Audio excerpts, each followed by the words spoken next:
म तपाईँलाई भनौँ बालन शाह किन मान्छे भेट्नुहुन्न त फेरि यो भन्दै गर्दा मान्छे नभेट्ने हो त परेको बेलामा उहाँले सबैलाई लाइन लगाएर बोलाएर राखेर कुरा सुनेको पनि हो सुन्नुपर्ने बेलामा उहाँले एकचोटि मलाई के भन्नुभयो भने यसै चुनावको दौरानमा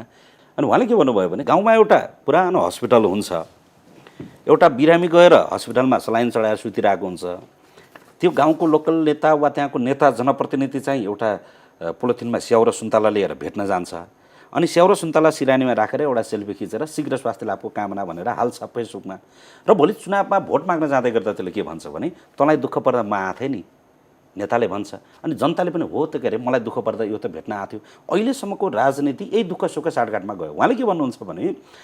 हस्पिटलमा सुतिरहेको बिरामीलाई पोलिथिनमा स्याउ सुन्तला लिएर नेताले भेट्न जाने होइन औषधि लिएर डाक्टरले भेट्न जाने हो है